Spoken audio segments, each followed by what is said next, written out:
Hey guys, Hoyt here. Before this video gets started, I just want to say thank you guys for all the support on all of our platforms. I say it every single video now. We just broke 100 over on Twitter as far as followers go. Twitch, we're now up to I think 121, I believe, last time I checked. But the lone goal remains here on YouTube. We are 5 subscribers away from 200. So if you're not already, or if you're brand new here, welcome. Hit that subscribe button down below. Turn those notifications on as we enter into our 10th video of our CDL roster preview with the Minnesota Rokkr.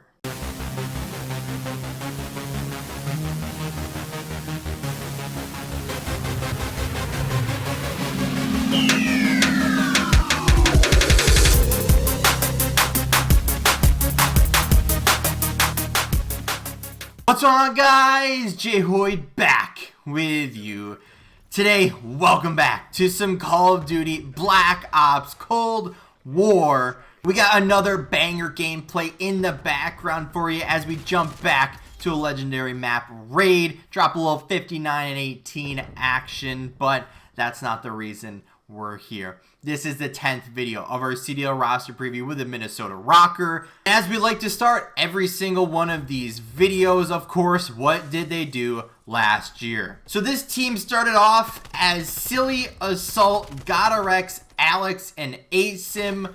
And this team was kind of, underrated, right? They didn't really have a lot of big names, kind of just some underrated players that, just kind of got thrown in there. And no one really thought this was gonna be a decent team, and they kind of surprised everyone, right? They come out in launch weekend, finish first through fourth. They get third, fourth at Atlanta, second at second at LA, second at Dallas. Then, well, the Dallas event was moved online. Then they struggled, like, badly, where 5th, 6th at Florida, 5th, 6th at Seattle, 7th, 8th at Minnesota, 7th, 8th at New York, 7th, 8th at Toronto, and then they get 9th, 10th at Champs. So like I said, this team was underrated, right? No one really predicted this team to do anything, and they actually surprised a lot of people and made that team work. So they had a great start to the year, right? Like I said, 1st through 4th, 3rd, 4th, 2nd, and then whatever happened.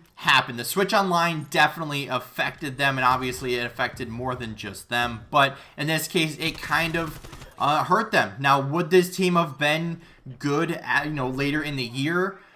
Maybe. I mean, some teams took a little bit to kind of get to that top form, but these guys started off strong. They eventually kind of weaned themselves back down to the bottom, but they still had a decent start overall. Right before they got to Champs. Now, this team, like I said, was struggling. After, the great start, the first half that they had, second half they were struggling. So what did they do? They dropped arguably the best player in the world, or what was considered to be a top 5 player in the world, GodRx. They dropped him to the bench. They put in Exceed, who was one of their backups, or substitutes, I should say.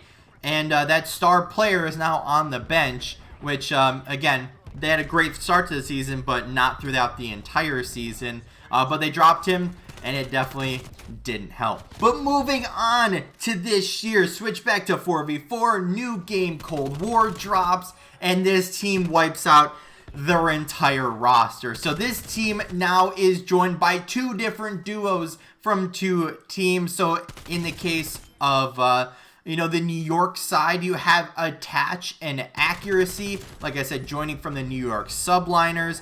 And then you have Major Maniac and Priesta coming from the Atlanta side. So this roster actually was like, okay, you look at it and it's like, okay. I mean, like, you got a couple of 1-star players, got some underrated players. What is this team going to be together? Like I said, 2 duos join in, so, they have previous chemistry with each other. Now can they mesh that, with the full roster? So this team, again, looks like another underdog team where they're not instantly at the top, they're not instantly at the bottom, but they're in that kind of middle of the pack, teams that could push, and they could push for that top 6 and, potentially just stay in that top 8 and push towards Champs. Obviously that's way later on, but this team is weird to look at first, but let's break it down a little bit more. So you actually have two kind of star players on this squad, along with two underrated players. So you have, first of all, you have Priesta.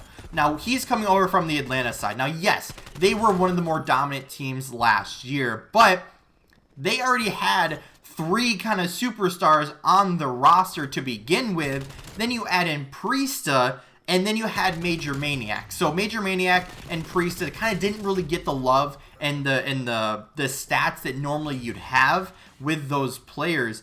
But now Priesta, back to 4v4, he can now be the star of this team. Now he's going to be running I believe it's going to be the second sub or one of the sub machine guns on this roster along with Attach. But Priesta was once a superstar, right? He was one of the best players in the game. And then he joined that Atlanta squad, and it was like, okay, you're kind of getting overlooked by Simp, of BZ, Celium, and you just weren't really noticed there. But now the spotlight's on him, right? If he can produce as a superstar once again, this team could be scary. But he's not the only star player on this squad. Attach has always been one of the best submachine gun players in the game.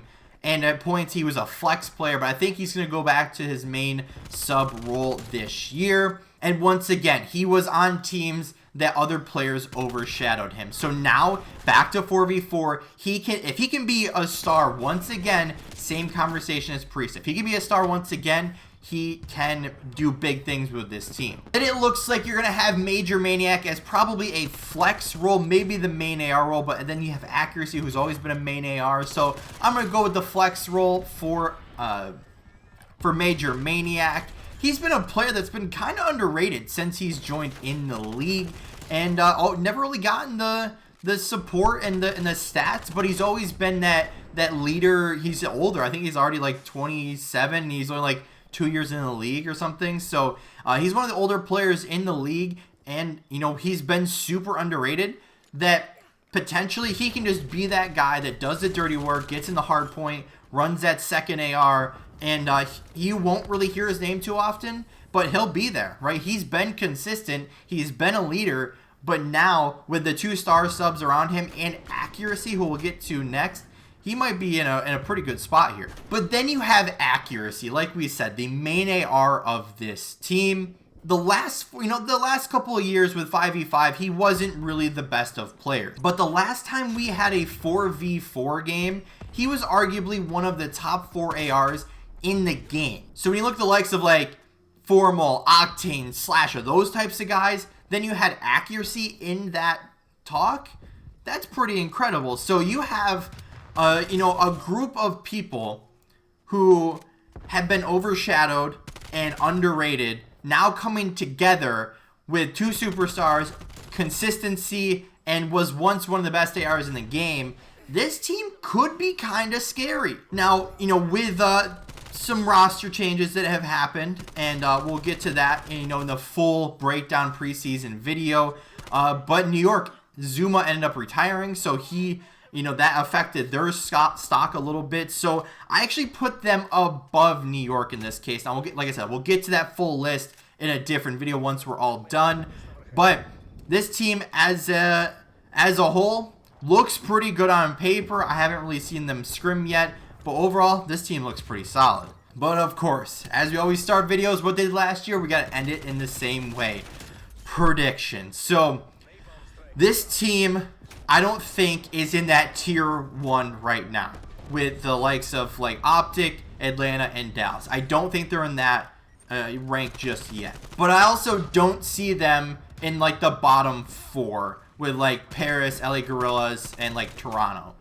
I see them as a 4 through 8 team. Now, when you look at the teams that we've done so far, some teams that we predicted to be pretty good or they look good on paper haven't really performed the best. But this is a team that is underrated but could surprise people and be in contention in that top 6 all year long. Because when you look at the big 3, then you have LA Thieves there. London has looked really good. Florida is one of those teams that's been consistent. I think Minnesota could push for that top of the table all year long if Attach and Priesta do what they do, be those star players, and you have accuracy holding down the lanes and being that main AR. So do I think this is a top 3 team? No. Do I think this is a top 6 team?